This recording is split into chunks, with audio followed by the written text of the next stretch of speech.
We're back on the record, and we're outside the presence of the jury, counsel, and parties present. Counsel, there's a final draft for each of you. Yes, if you mind giving that to Ms. Logston as well.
Still having difficulties?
You can put it up to a speaker that's, put it close to one of these speakers over the courtroom speakers as well.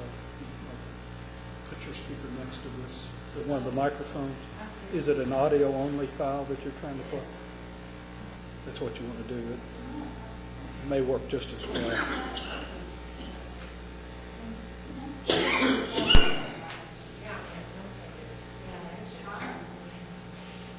All right, counsel, we ready for the jury to be brought in? Everybody ready? Yes, Your Honor. All right, bring the jurors in.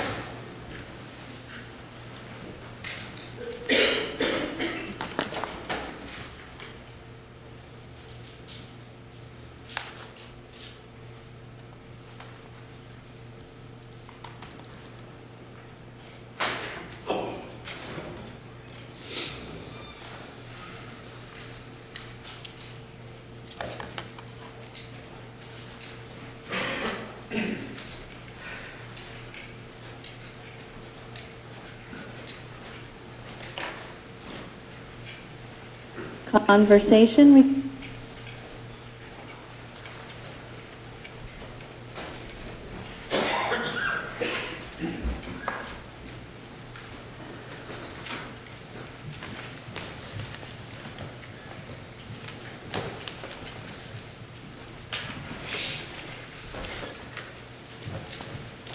Please be seated. Let the record reflect that all 14 jurors are present in the courtroom. Counsel, did you waive the roll call of the jury?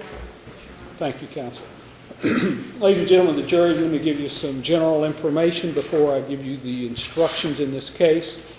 Upon reaching the jury room, you should first select a foreperson who will act as your presiding officer. In your deliberations, every juror should be given the opportunity to state or discuss his or her views. You must weigh and consider this case without regard to sympathy, prejudice, or passion for or against either side. At times throughout the trial, I have been called upon to decide the question of whether certain offered evidence may be properly admitted. You are not to be concerned with the reasons for the rulings I made, and you are not to draw any inferences from them. Whether offered evidence is admissible depends upon rules of law, the function of which is to ensure a fair trial for all concerned. In admitting evidence to which an objection is made, the court does not determine what weight should be given such evidence, nor does it decide the credibility of witnesses.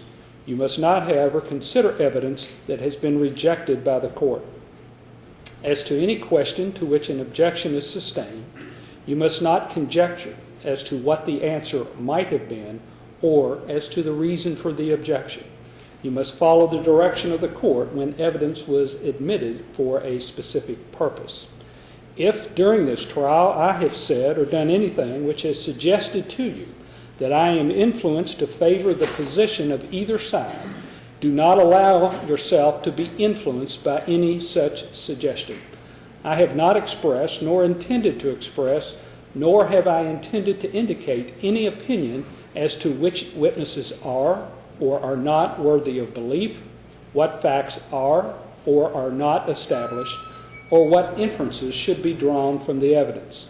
If any expression of mine or any other court personnel seems to indicate any opinion related to any of these matters, I direct you to disregard that. Now, bailiff, if you'll please come and distribute the jury instructions. Ladies and gentlemen, I'm providing each of you with one copy. I'm going to read the jury instructions. That's not because I do not think that you can read them for yourselves, but the law requires, and I guess it's traditional, that the judge must read the jury instructions into the record. I suspect that tradition started before we had photocopiers. But I'll wait until everyone gets a copy. If you want to follow along with me, then you may.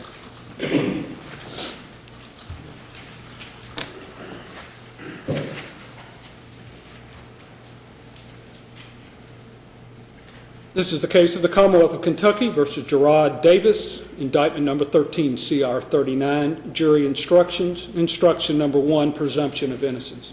The law presumes a defendant to be innocent of a crime, and the indictment shall not be considered as evidence or having any weight against him. You shall find the defendant not guilty unless you are satisfied from the evidence alone and beyond a reasonable doubt that he is guilty. If upon the whole case you have a reasonable doubt that he is guilty, you shall find him not guilty. Page 2, instruction number 2, these are definitions. And ladies and gentlemen, these are terms that are used later in these jury instructions so that you know what the legal definitions are. Abuse means the infliction of physical pain, injury, or mental injury, or to the deprivation of services by a person which are necessary to maintain the health and welfare of a person. Intentionally. A person acts intentionally with respect to a result or to conduct when his conscious objective is to cause that result or to engage in that conduct. Recklessly. A person acts recklessly with respect to a result or to a circumstance when he fails to perceive a substantial and unjustifiable risk that the result will occur or that the circumstance exists.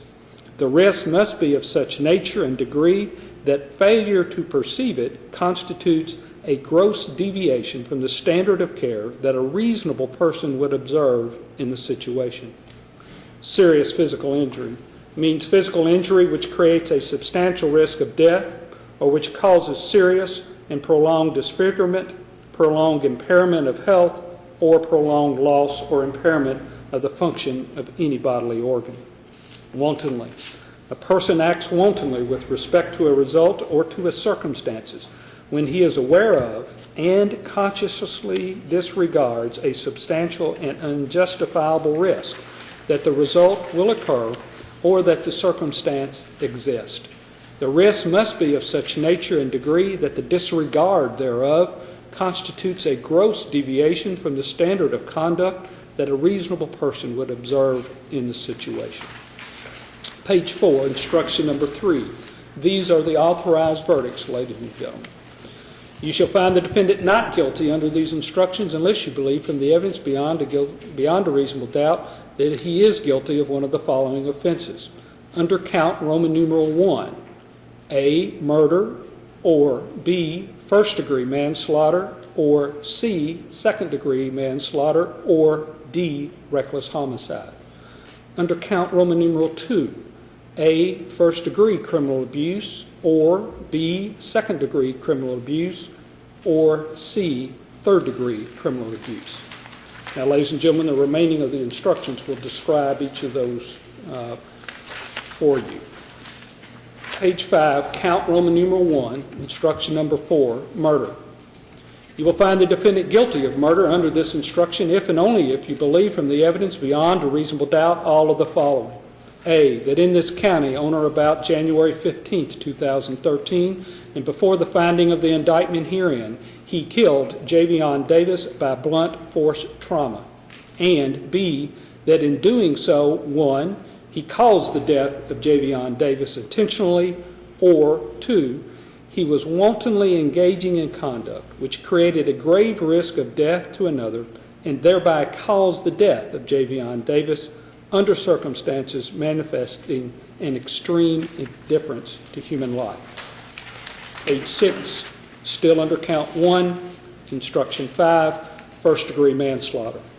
If you do not find the defendant guilty under instruction number 4, you will find the defendant guilty of first-degree manslaughter under this instruction if and only if you believe from the evidence beyond a reasonable doubt all of the following. A, that in this county on or about January 15, 2013, and before the finding of the indictment, he killed Javion Davis by blunt force trauma, and B, that in doing so, he did not intend to kill Javion Davis, but intended to cause serious physical injury to Javion Davis. Page 7, still under count 1, instruction 6, second-degree manslaughter. If you do not find the defendant guilty under instruction numbers 4 or 5, you will find the defendant guilty of second-degree manslaughter under this instruction if and only if you believe from the evidence beyond a reasonable doubt all of the following. A, that in this county on or about January 15, 2013, and before the finding of the indictment herein, he killed Javion Davis by blunt force trauma, and B, that in doing so, he was acting wantonly, as that term is defined under instruction number 2. Page 8, still under count Roman numeral 1, instruction 7, reckless homicide. If you do not find the defendant guilty under instruction number 4, 5, or 6, you will find the defendant guilty of reckless homicide under this instruction if and only if you believe from the evidence beyond a reasonable doubt all of the following. A, that in this county on or about January 15, 2013, and before the finding of the indictment, he killed Javion Davis by blunt force trauma, and B, that in doing so, he was acting recklessly, as that term is defined under instruction number 2. Page 9. Here we now begin count 2 of the indictment. Instruction 8, first-degree criminal abuse. You will find the defendant guilty of first-degree criminal abuse under this instruction if and only if you believe from the evidence beyond a reasonable doubt all of the following. A, that in this county on or about January 4th, 2013 through January 15th, 2013, and at a time different than count Roman numeral 1, and before the finding of the indictment herein, he intentionally abused Javion Davis. B, that he thereby caused a serious physical injury to Javion Davis. And C, that Javion Davis was at the time 12 years of age or less. Page 10, count Roman numeral 2, instruction number 9 is second-degree criminal abuse.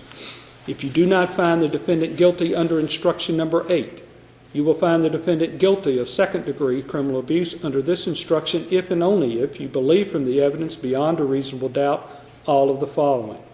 A, that in this county on or about January 4th, 2013 through January 15th, 2013, and at a time different than count Roman numeral 1, and before the finding of the indictment herein, he wantonly abused Javion Davis. B, that he thereby caused a serious physical injury to Javion Davis.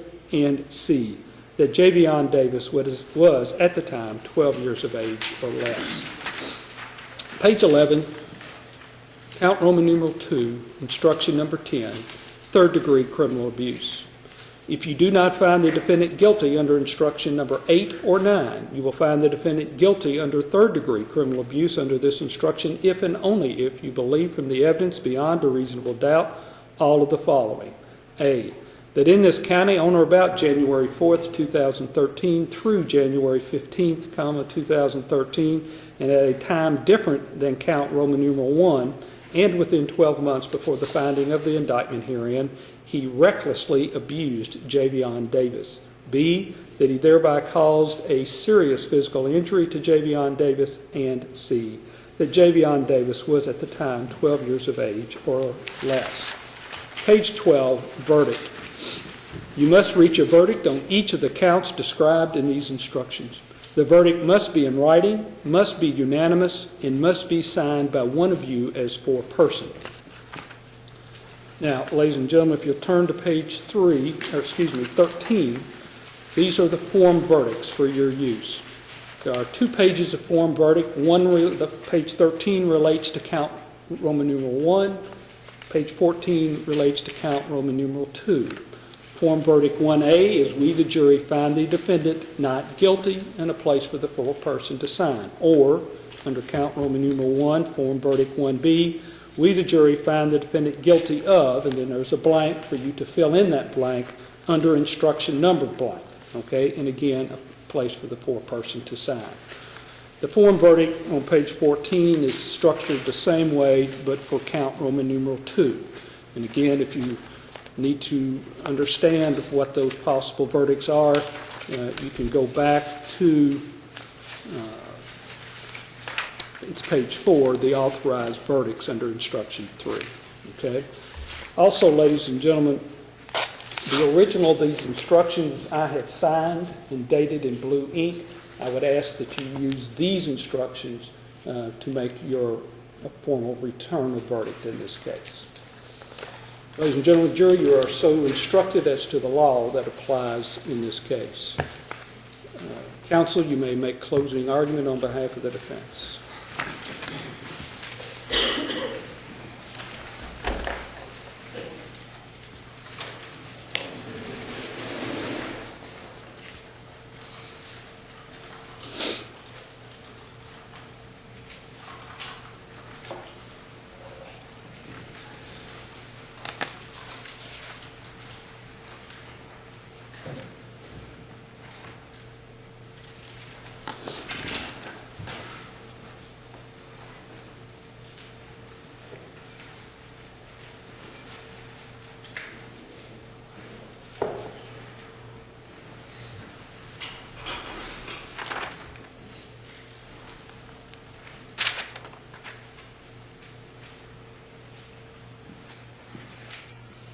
Your Honor. Counsel. Jarrod. I have to live with this every day. I'm sure I'll say it. I can't imagine what it would be like losing my son, being charged with murder, and facing his spending the rest of my life in prison for his death. I can't imagine.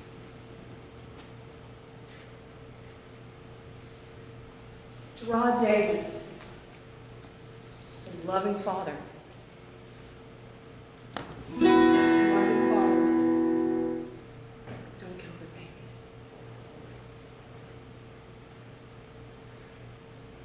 Ladies and gentlemen, let me talk to you about three things.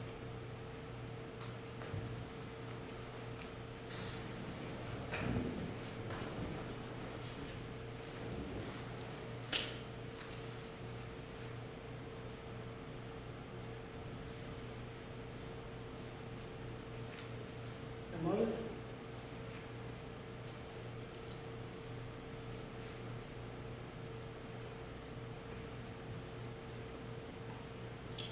the opportunity,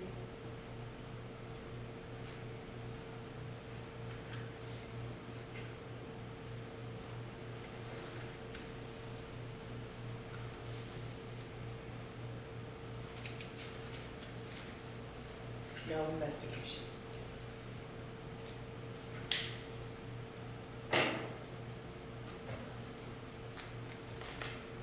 Jarrod Davis is the father of three boys: Xavion, Kamarion, and Jaden.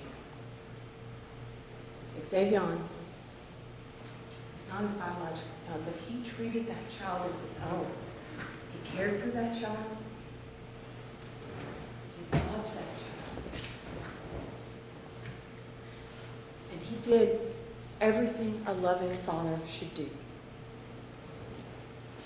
Jarrod Davis met Charlotte Farrar in Germany while he was serving in the military.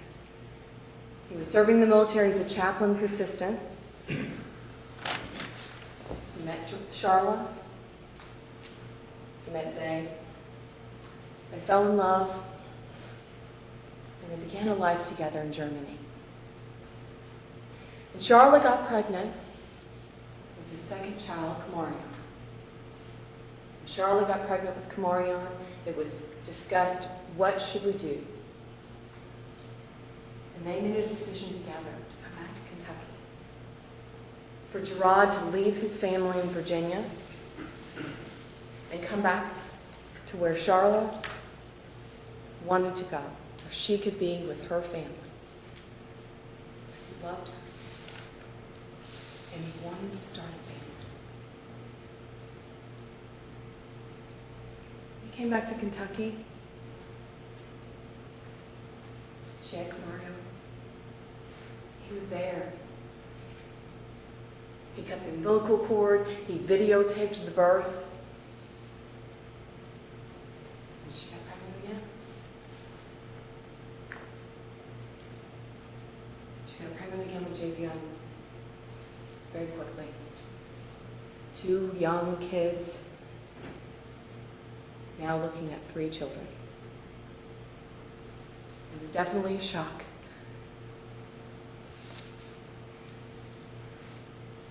But he loved Javion. He loved Javion. He went to the birth. He cut the umbilical cord. And now he has 3 children. Jarrod Davis was working. He was working at UPS. He was working at UPS until about the second week of January. 1 year later.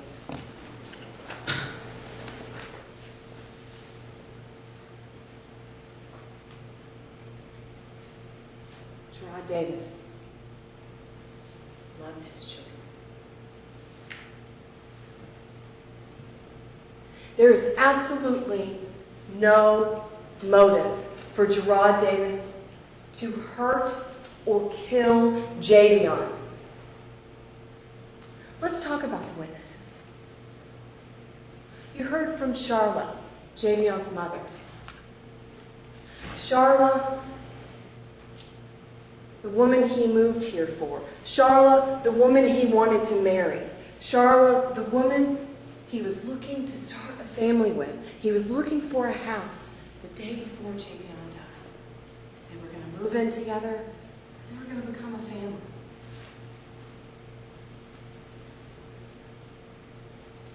Charlotte says he's a good guy. Charlotte says he loves his kids. Charlotte says he never spanked the kids because they cried. Now, the prosecution tried to get Charlotte to say that Jarrod he was quick to temper. What Charlotte said in explaining that he's quick to temper is that one time when Charlotte chose to take Zay, the child Jarrod loved and cared for as his own, to see a father that was never a part of his life. A father who visited him with him that one time and then asked Charlotte for money. That Jarrod got upset about that and didn't speak with her for maybe longer than a day. That's quick to temper. But when you hear from Melissa,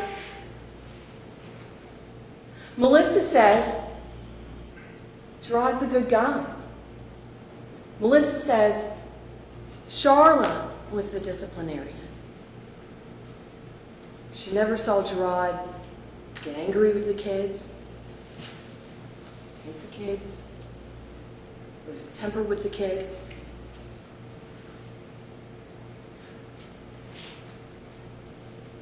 But we put Matthew on the stand. Matthew didn't want to be here. But Matthew couldn't say anything bad about Jarrod. Matthew says, he's a good guy.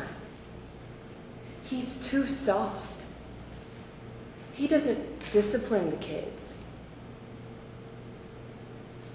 But what he also said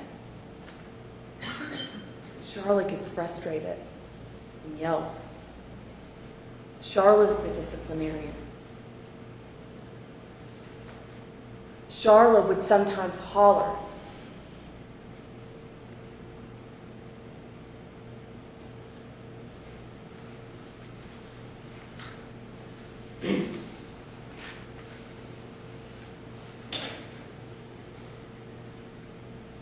When we listened to Charlotte, we learned about a time that Kamarion had fallen and hit his head. And we learned that Jarrod called Charlotte. He was worried. But it was no big deal. Charlotte didn't take Kamarion to the doctor. She told you. She didn't think it was a big deal. Jarrod's concerned about his baby boy. Charlotte doesn't think it's a big deal.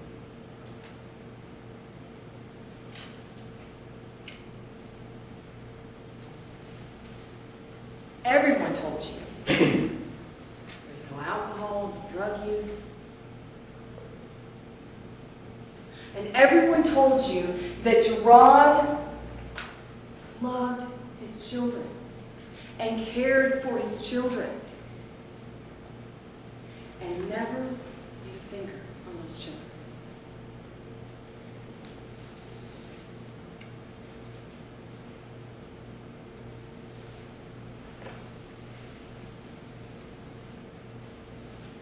Let's talk about opportunity. Now, the prosecution wants you to believe that Jarrod was the only one to touch Javion that night.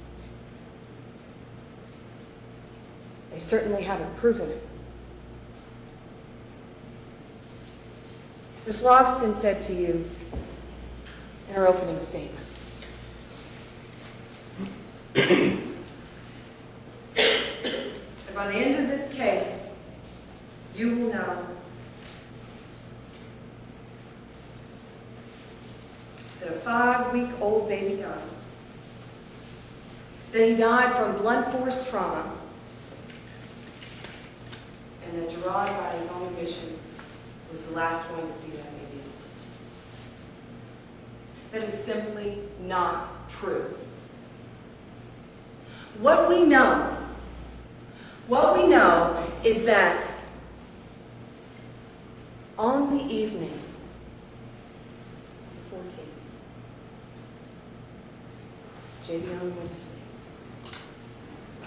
As we rolled into the early morning hours of the 15th, Jarrod stayed up with Javion. He stayed up and he played video games, as was his normal routine. He stayed up,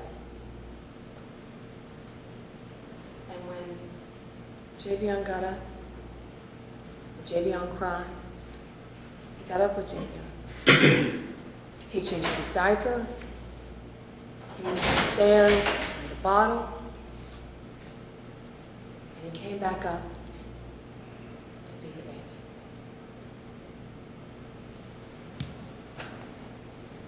He fed Javion, and then in the process, broken Javion. Dropped him.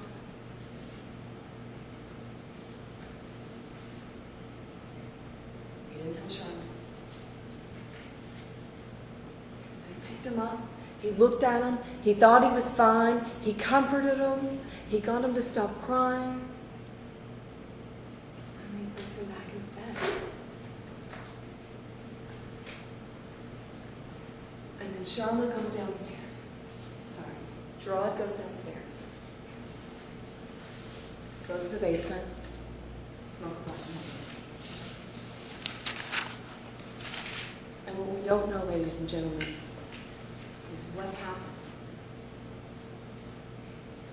What happened when Charlotte was alone with Javion in that room? In fact, Charlotte was the only one alone with Javion in that room.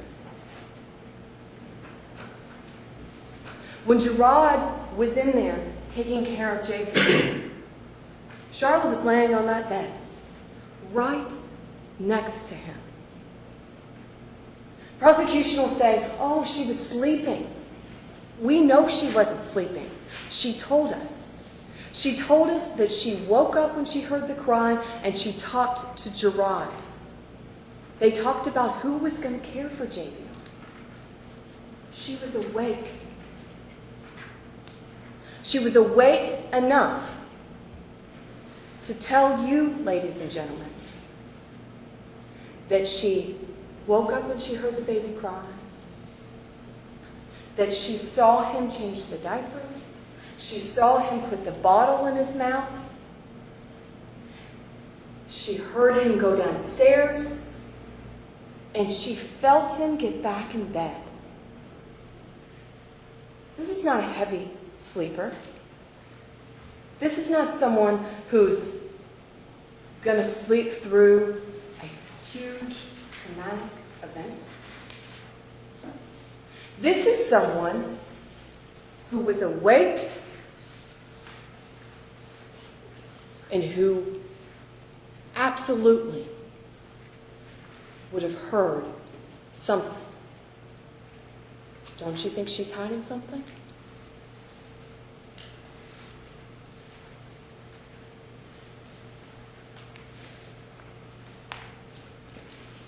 We also know that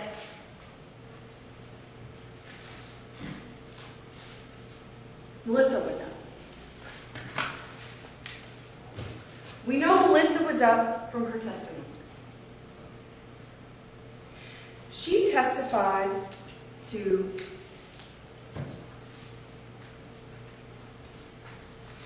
sitting in the chair watching TV and falling asleep.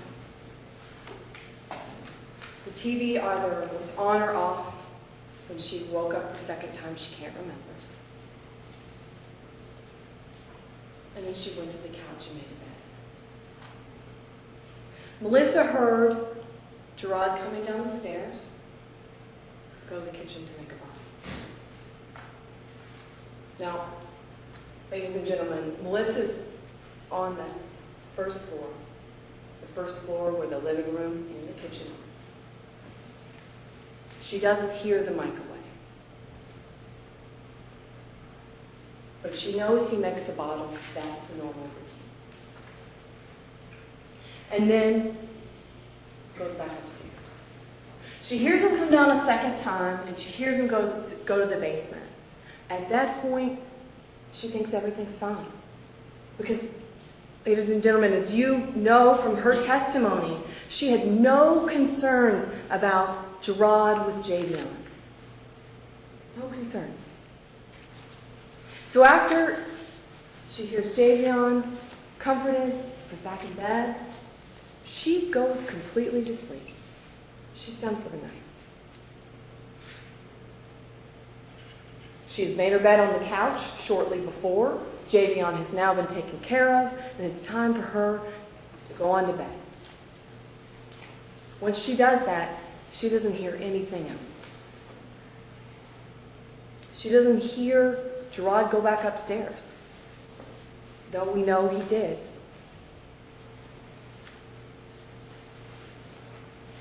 And ladies and gentlemen, I submit to you, what else didn't she hear?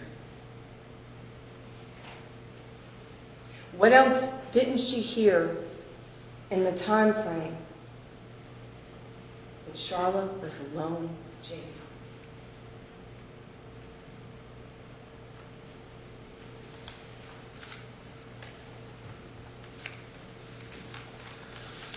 When Charlotte testified, she couldn't quite get her time straight. She talked about knowing that he got up between 1 or 1:30, but then when asked when he came back, she said, right before I was going to get up, about 6 a.m. She's off by 3.5 hours. Don't you find it interesting that she doesn't remember a 3.5 hour difference?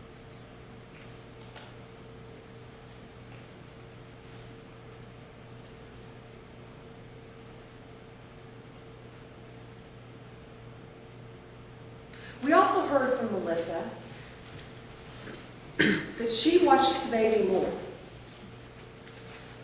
In the time period that she was down, she came down from Georgia to help care for Javion. And she and Charlotte were the primary caretakers. She told you, she sat right there and said, I watched him more. I was the one caring for him.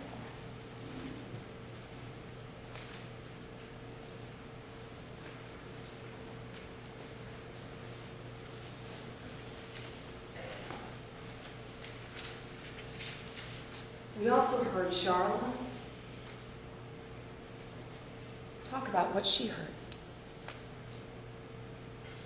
She said that after Jarrod comforted, soothed his baby boy, put him back in bed and went downstairs, she heard Javion coo. Now, you all heard from the medical examiner. Medical examiner said Javion wouldn't be able to coo.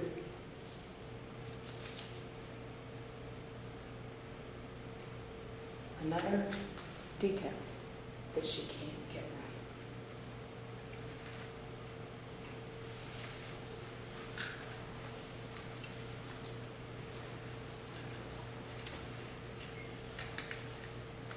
right. Now, when we heard from Matthew, he said that Jarrod was downstairs 30 or 45 minutes.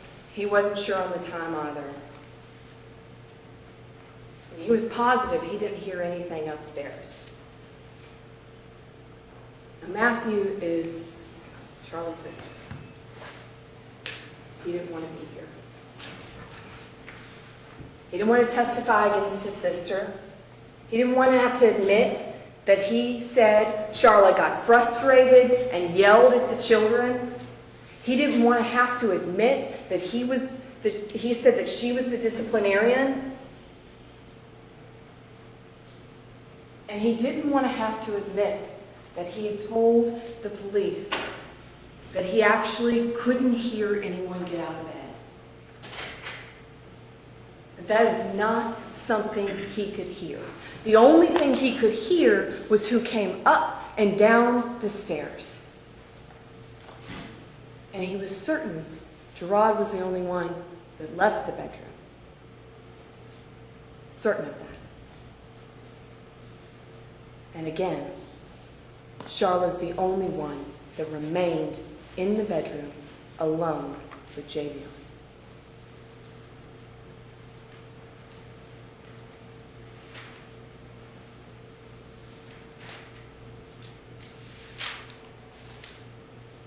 We also know from Matthew's testimony,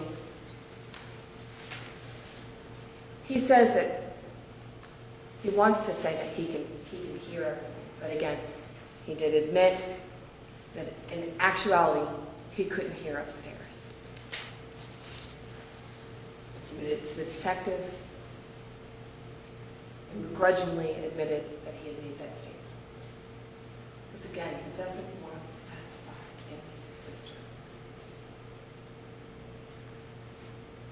We also know from Matthew that he was downstairs playing a video game. He was downstairs playing a video game with a headset over one ear. When I asked him if there was music playing in there, no music. But people were talking. So covering one of his ears is an earphone with noise in it. And then when Jarrod comes downstairs and sits with Matthew and talks with him, smokes a black and mild, and talks about the video game. And Matthew wants to say that he didn't hear anything else. Interestingly, when we asked the ME, when we asked Dr. Tracy Corey whether someone would have heard this, asked if they would hear it in the same room. You know, she talked about, well, the floors might be carpeted, there might be walls in between, things along those lines. Now let's remember, they are 2 floors down. And interestingly, Tracy Corey compared it to her son and said, well, it depends on how distracted they were. What if they were playing a video game? We didn't even ask her about the video game. She just gave us that example of how a young man engrossed in a video game might not be able to hear additional noises.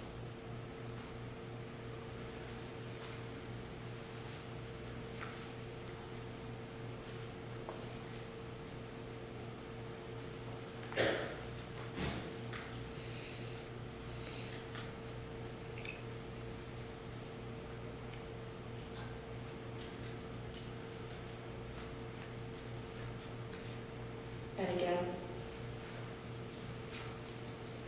Jarrod was employed until the 2nd week of January. And the primary caretakers of Javion were Melissa and Charlotte. Charlotte, the only one in the room with Javion alone.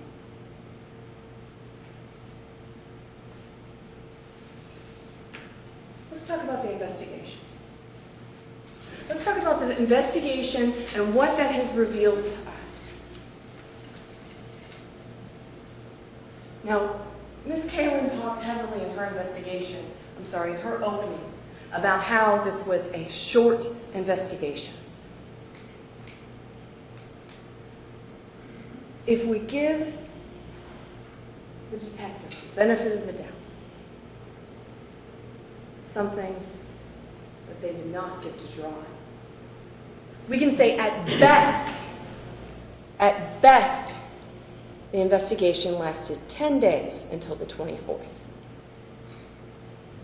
But you heard Detective Slack testify. You heard what he said. He was sure on the 16th. He was sure it was Jarrod. And that moment, the investigation stopped. He was sure it was Jarrod, and he was going to do nothing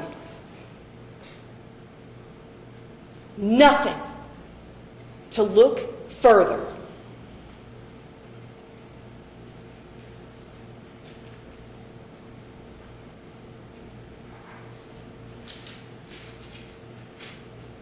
I want to talk to you about that investigation.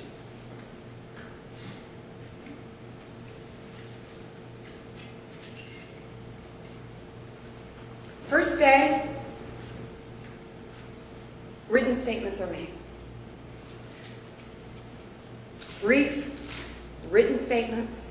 As Melissa said, hers was less than 2 paragraphs. You'll have seen Jarrod's statement, less than a page. Brief written statements were made as the family sat around the table dealing with the grief of losing a child. All the detectives talked about the family that day. All the detectives talked about how they had to console them. Every single person, including Jarrod Davis, including a man who had lost his son. He had to be consoled. The family had to be consoled. But everything changed. Everything changed once they got that ME report.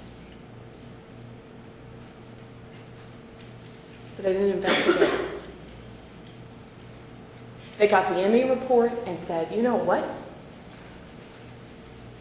It's the man who does it. It's the man in the house. We know it's Jarrod. We know it's Jarrod because he admitted to feeding the baby at between 1 and 1:30. That was it. They have Charla, Jarrod, and Melissa come down to the police station. They don't interview Melissa.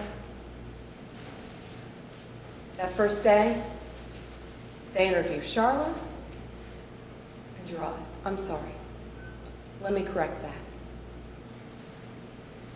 As Detective Slack stated, he spoke to Charla and interviewed Jarrod.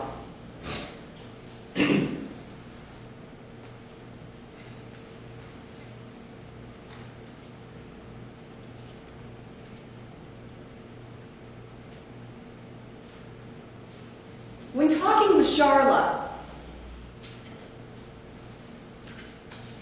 he didn't reveal to her the medical examiner's report. He'd already made up his mind.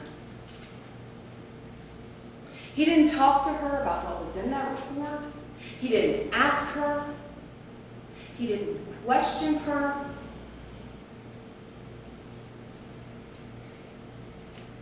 And he didn't try to get any answers because he had decided that it was Jarrod.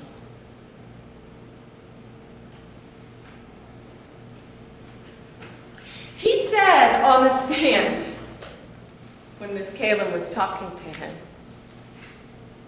that he's friendly with most everyone. But he needed to be especially friendly with her because she lost her son.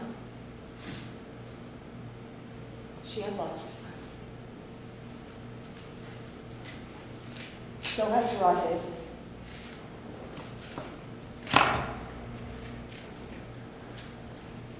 So had Jarrod Davis.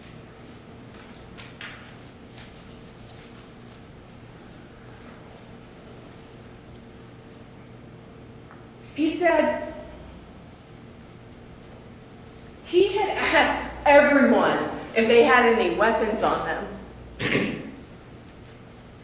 He'd asked everyone outside. But what he didn't do is put any of that on video. And I'm left to wonder why Mr. Davis was the only one that was asked about that in his interview. Spoke to Charlotte. He interviewed Jarrod.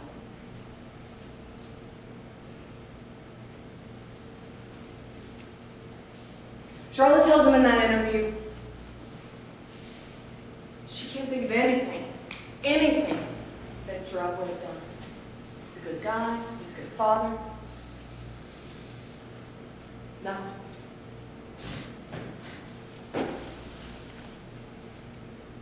So then he talks to Jarrod. Jarrod tells him what happened. And doesn't mention dropping Jamie. Ladies and gentlemen, Jarrod wishes he had not done that. He sits here before you today knowing that he has made mistakes.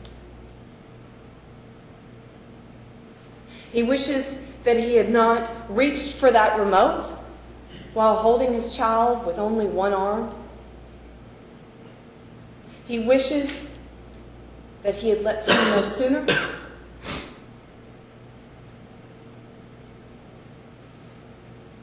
And he wishes that his son would still be here. But those mistakes does not mean that he killed his son. Now let me remind you that Detective Slack, in interviewing Melissa, talked about this is a traumatic event. It's okay if you don't remember details.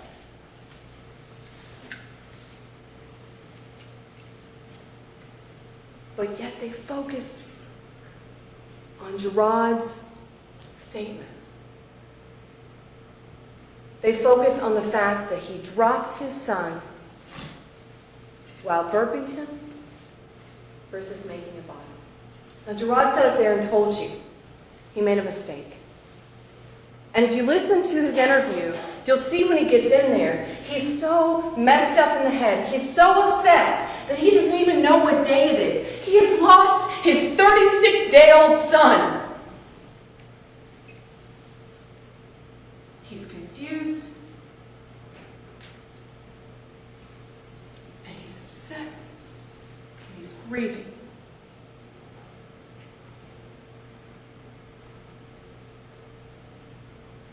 What he did know, ladies and gentlemen, is that he dropped his son, and in that moment, he was convinced by this detective that he killed his son. And he had to live with that. He has to live with that every day. You heard him sit up there. You heard him say, I feel maybe I'd hurt my son. We know that's not the case.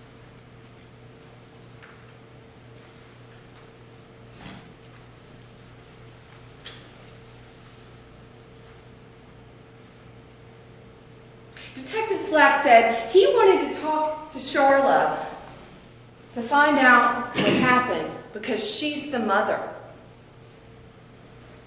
What about the father?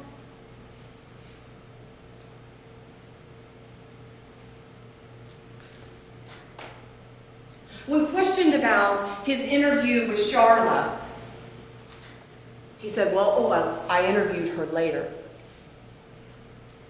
He interviewed her later after Jarrod was charged. After Jarrod was facing charges for the death of their son. And he said, that was my truth-seeking interview.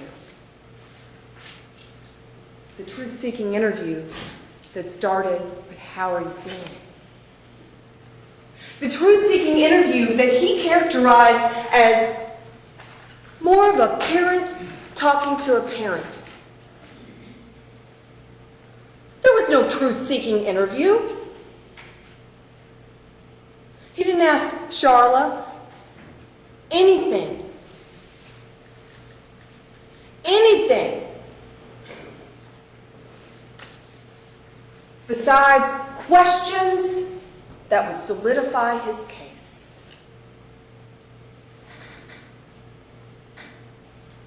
He wanted to know why she wouldn't hear.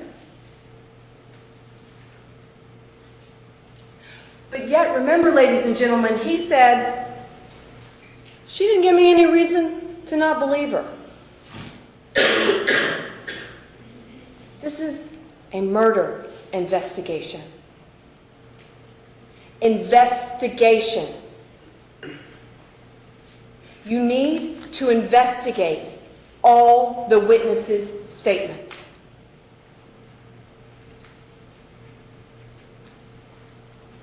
He didn't investigate the daycare. We heard that we got daycare records, sign-in, sign-out sheets. But we know no one talked to the daycare staff about what was going on with Kamarion and what was going on with the other children. No one talked to Charlotte's classmates. No one talked to Charlotte's co-workers.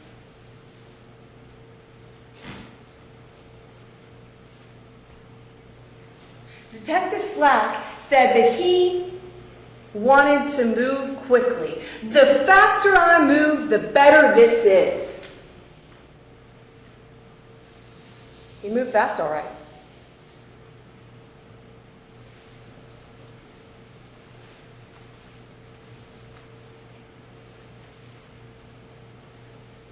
You know, in that first interview with Charla,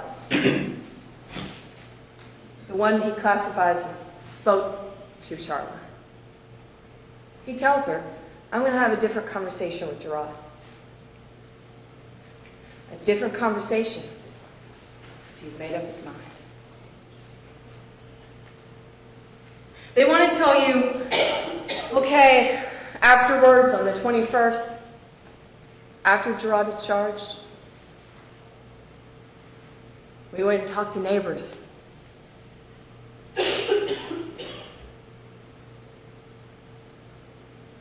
None of those neighbors came in here. Nothing that those neighbors said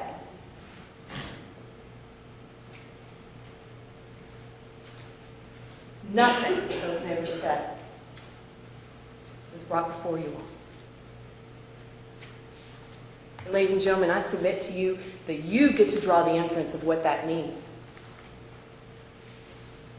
They certainly didn't say anything bad about Jarrod. They certainly didn't say anything that would help their case.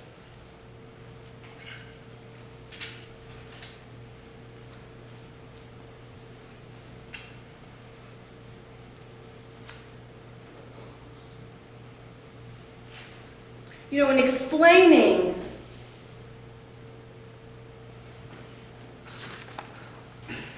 the interview with Jarrod,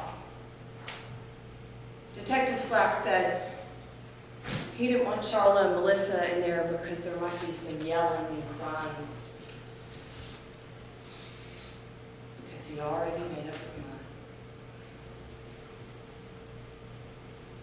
Detective Slack told you that there were 3 things that made up his mind. Jarrod was the last person with Javion, the ME report, and the admission to dropping Javion. Well, we know that Jarrod was not the last person with Javion. We know that from every single witness that came in here. Every single one.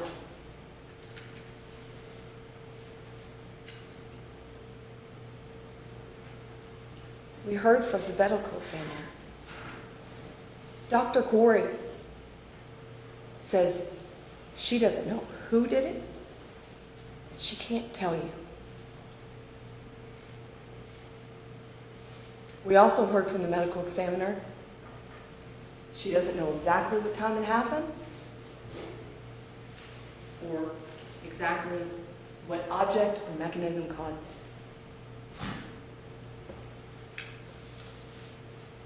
But most importantly, she can't say who did it.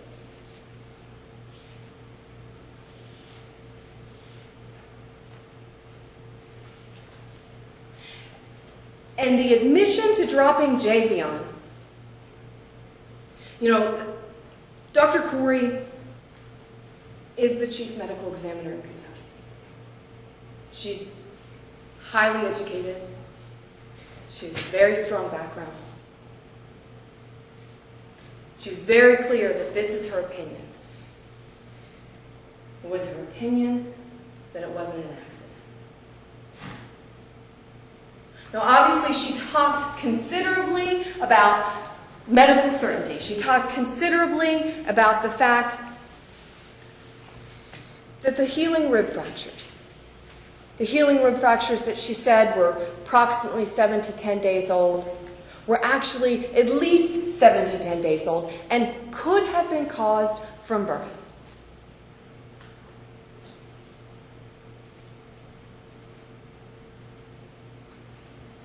She also talked about how children fall out of high chairs and crack their skulls. It's her opinion that it wasn't an accident.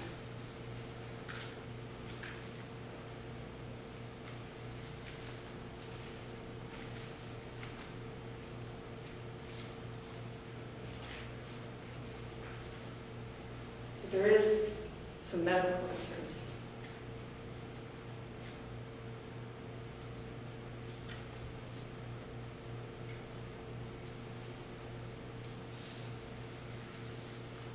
Detective Slack also sat here and told you he wasn't the lead on the case. However, the Commonwealth made a very big point of explaining him as the main contact, the one who had all the information.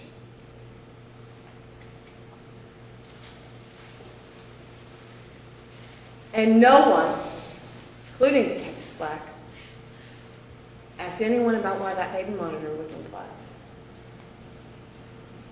Why was unplugged. And no one ever asked Charlotte.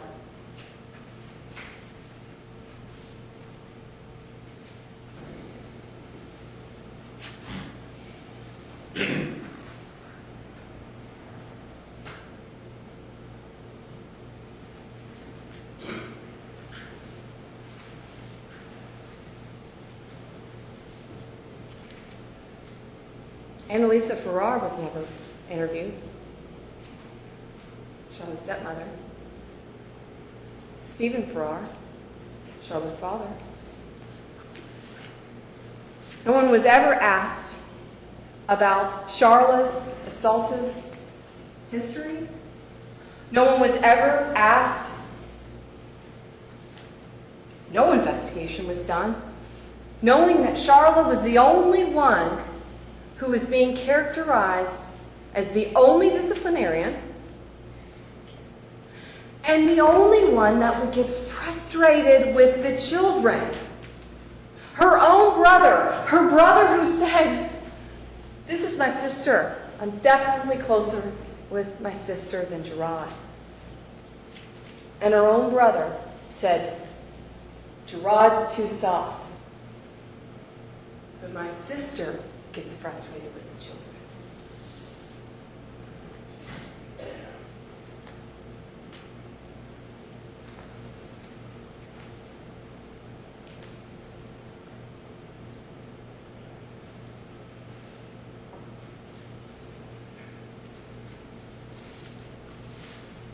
I want to go back to that interview with Melissa.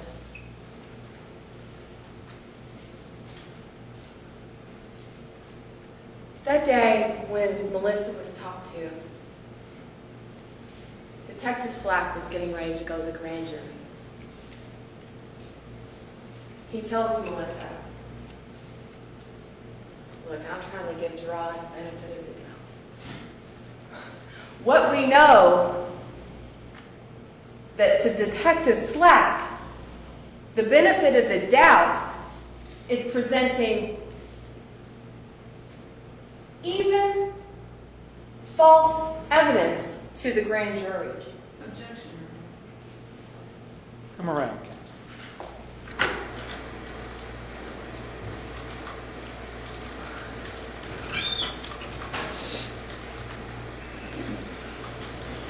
What's your objection? False. No, evidence. False evidence. We talked about in the grand jury that Jarrod Davis plays video games basically all night, which was not true.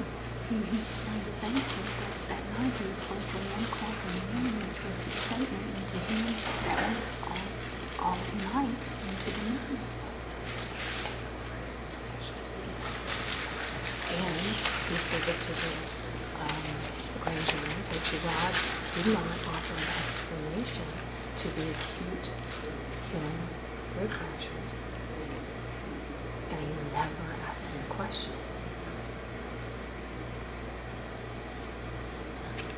You may not characterize it as false evidence to the grand jury. You may describe his testimony, okay, and hear as to what he told it.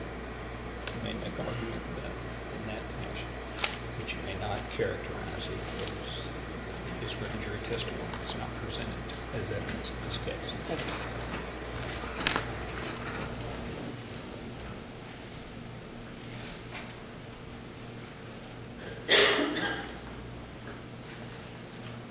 Detective Slack said to the grand jury that Jarrod basically plays video games all night.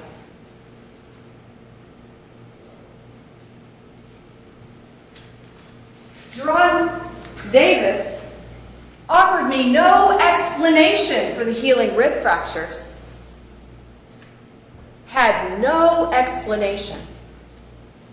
Do you remember why he had no explanation? Because he was not asked. Giving someone the benefit of the doubt means telling the grand jury what was and wasn't asked.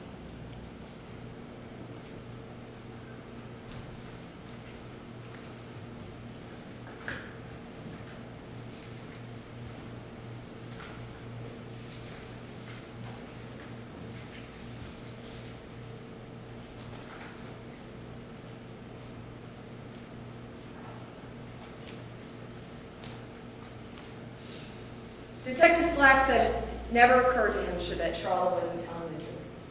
Never occurred to him.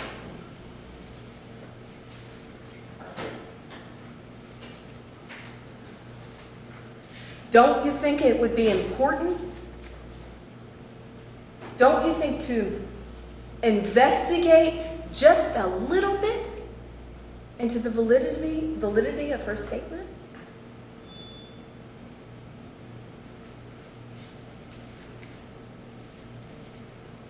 Don't you think it'd be important to keep an open mind?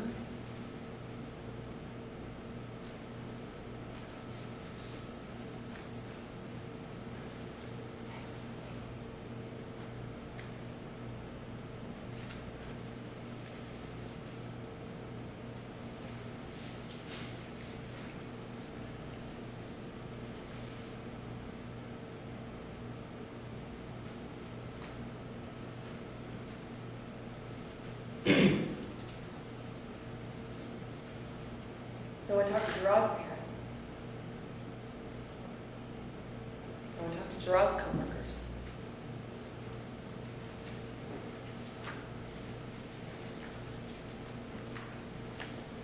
No one tried to find out who was and wasn't telling the truth.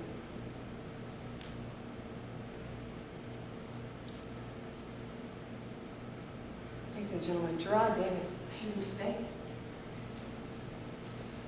He did drop his baby.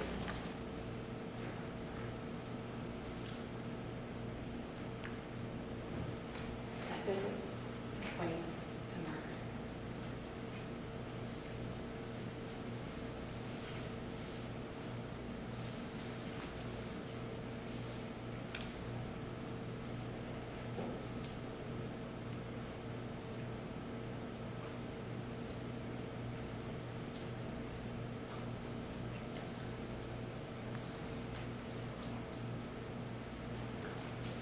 Ladies and gentlemen,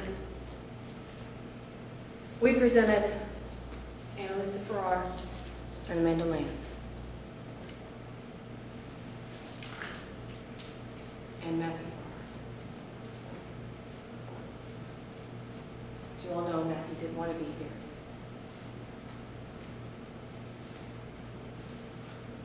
Annalisa didn't want to be here. Amanda didn't want to be here. And I ask that you not take it out on Jarrod. We didn't want this to be a mudslinging event.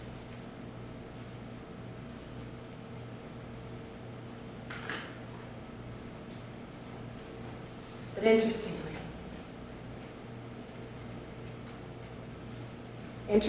if they had looked as close as the rest of her family, they would find even more about Charlotte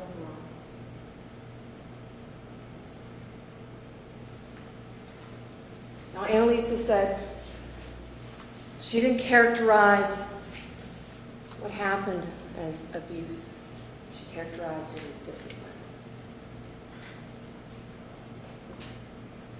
I don't characterize yanking a child up by their arm, a special needs child, out of a chair, discipline.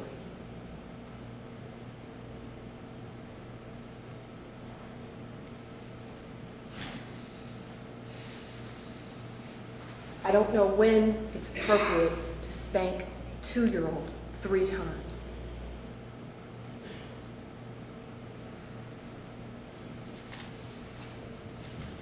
I don't know when it's appropriate to forcefully put a child down into a chair.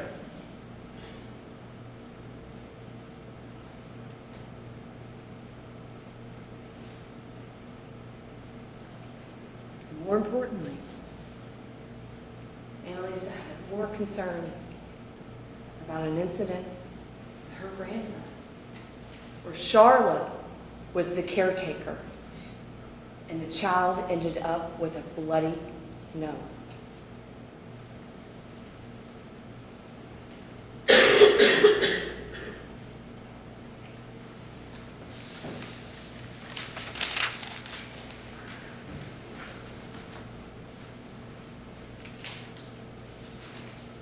Ladies and gentlemen, I'm going to take a moment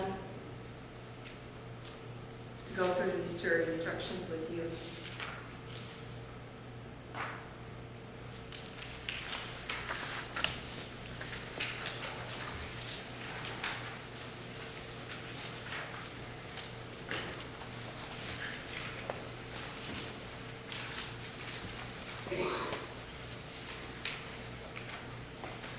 If you look at instruction number 4,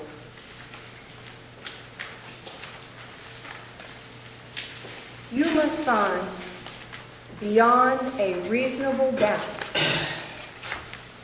that Jarrod Davis killed Javion Davis by blunt force trauma.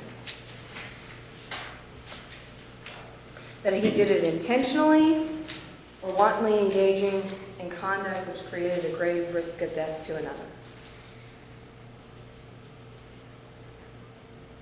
I remind you, ladies and gentlemen, there are no eyewitnesses.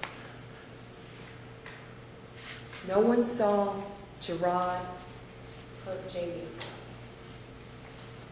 No one.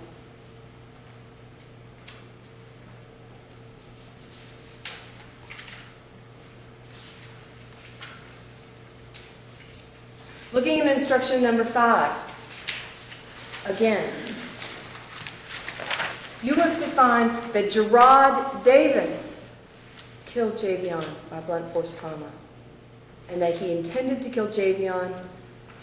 He did not intend to kill Javion, but he intended to cause serious physical injury. Everything you know about Jarrod Davis is that he is a loving father. Loving fathers don't kill their babies. even with the testimony of Jarrod's mother,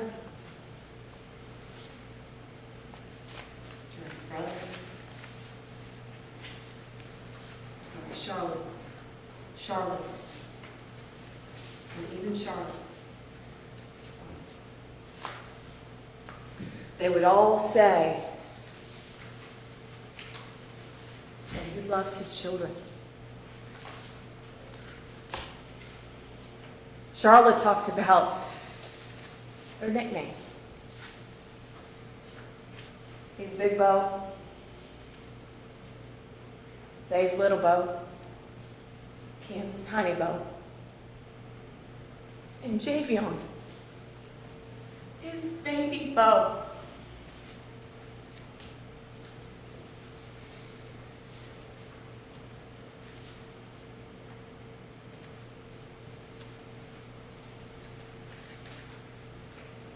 If you look at instruction number 6, second-degree manslaughter. Again, you have to find that Jarrod Davis killed Javion. And in doing so, he was acting wantonly.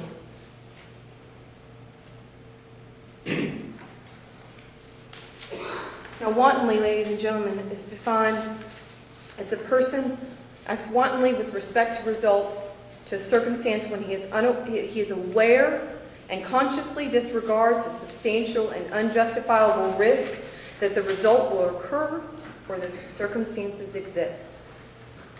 It must be of such a nature that the degree and disregard thereof constitutes a gross deviation from the standard of conduct that a reasonable person would observe in the situation.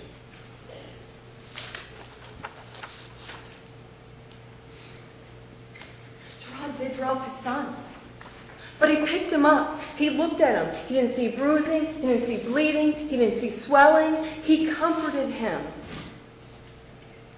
and then placed him back in his bed.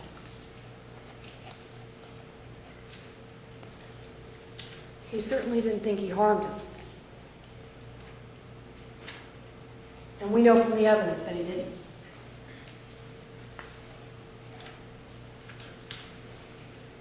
And finally, instruction number 7, we're looking at the first count, reckless homicide.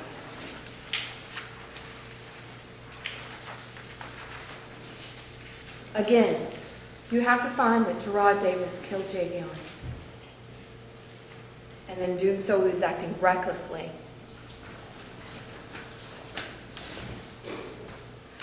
Recklessly, when a person acts with respect to a result or circumstance and he fails to perceive a substantial and unjustifiable risk that the result will occur where the circumstances exist.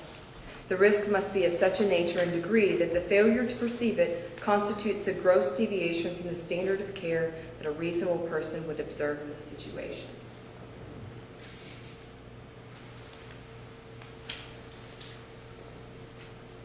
They want you to make the leap. They want you to make the leap that because Jarrod didn't tell Charla at that moment that he had dropped Javion into a padded crib, that he was wanton or reckless. And it just isn't true. In fact, we know from Charla that the last time one of the children hit their heads, that she thought it was no big deal, and they didn't even go to the doctor.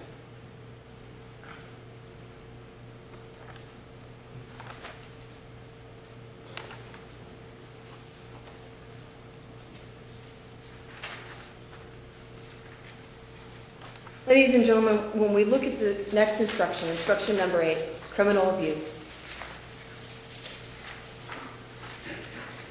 8, 9, and 10 are all related to the criminal abuse charge. I'm a little bit at a loss of what to say to you right here. What evidence did we hear? We heard that Charla and Melissa were the primary caretakers of Javion. We heard that Jarrod was working up until the second week of January.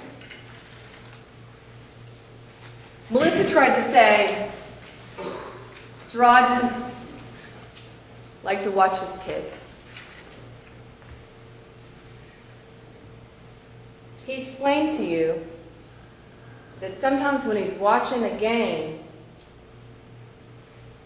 he would have someone else watching.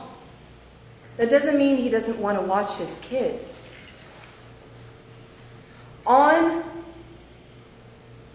the day before, January 14th, Jarrod was watching JV.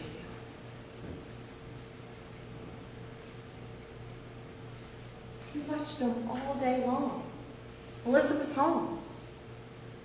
Melissa wanted to know, you want me to take him? No, I got it. And in fact, on that day, the day before, Melissa said, I'm going to go on to work. He said, let me know when you leave. He wanted to make sure, because his other son was there, he wanted to make sure that he knew what was going on with his kids. The prosecution must prove to you beyond a reasonable doubt. Now, Ms. Caitlin talked to you in her opening. Ms. Caitlin talked to you about the prosecution's burden. We talked to you about that in jury selection. And remember, ladies and gentlemen, you made a promise. You made a promise when you became a member of this jury that you would hold them to that burden. That they must prove every element of this offense beyond a reasonable doubt.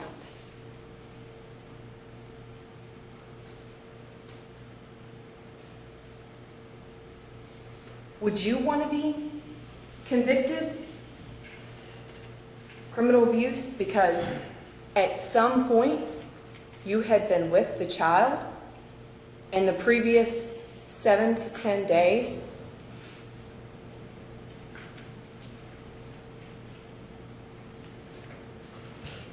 We know who else was with that child.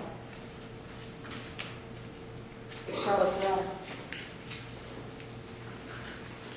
And no one could think of anything that Jarrod had done. No one. Melissa even said that when she came to her interview on the 23rd, she had sat, she had thought, she wanted to make sure she had all the details so she could give them to the detective. And she couldn't think of anything that Jarrod had done.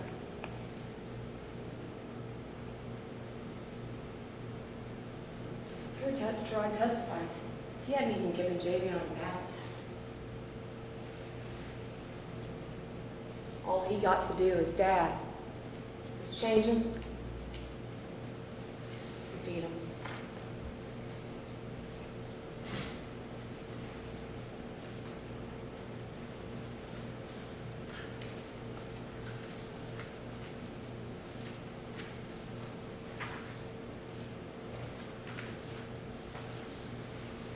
Ladies and gentlemen, Jarrod Davis is a loving father. And loving fathers don't kill their babies.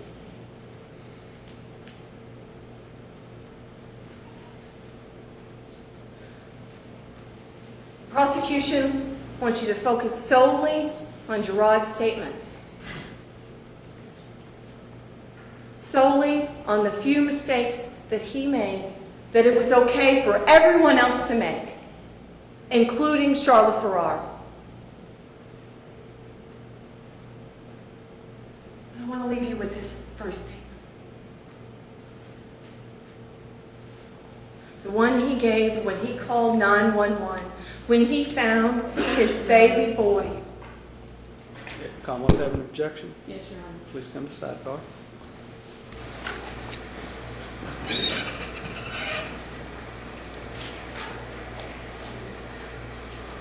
What is your objection? That was not what he was there. It's in his house. I'm not aware that it was. Well, he has already testified that he called 911, but he didn't open it.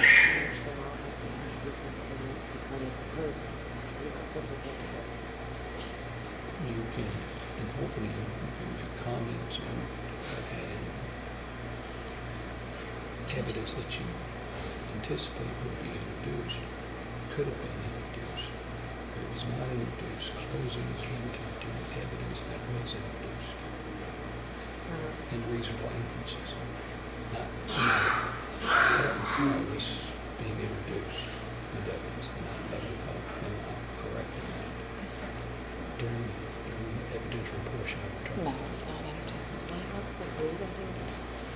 There's a rule as it relates to closing arguments limited to evidence and reasonable inferences from evidence. Yes, Your Honor.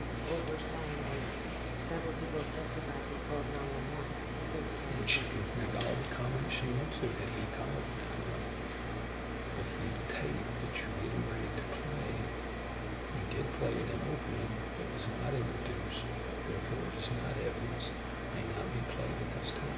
I wouldn't allow the Commonwealth to introduce a photograph or anything else, even if it was discussed, it was not introduced into evidence. Objection sustained.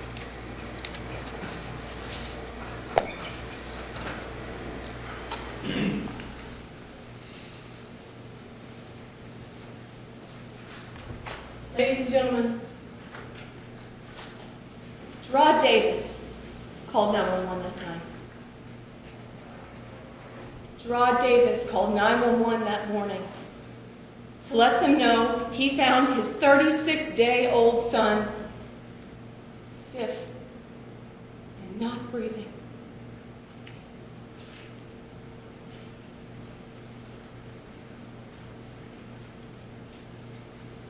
You heard the 911 call in opening. You heard him crying, sobbing. Objection, Your Honor. Sustained, counsel. Jarrod Davis loved his children.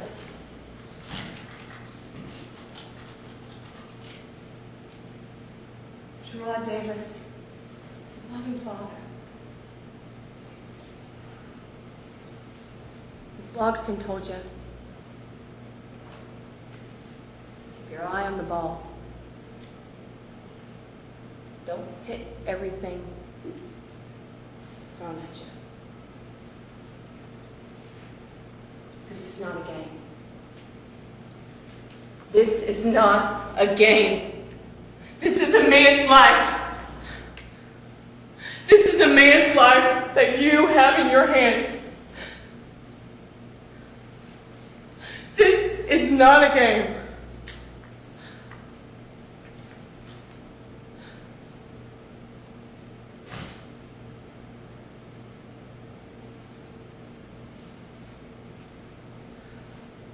Jarrod Davis did not kill his son.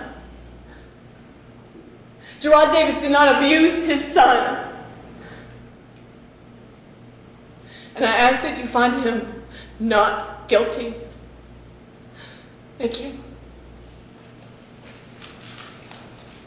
Bailiff, if you'll move the, just so that I can see the jurors. Ladies and gentlemen, the jury, obviously Commonwealth will make its closing argument next. Does anyone need a break at this point? We do have a few that need a break. Let me remind you then of the admonition, ladies and gentlemen, not to allow anyone to communicate with you on any subject connected with this trial. Any attempt by anyone to do so should be reported immediately by you to the court. Also, do not talk amongst yourselves about anything connected with this case.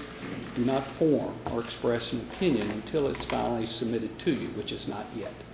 With that, ladies and gentlemen, let's take a 10-minute recess. Thanks.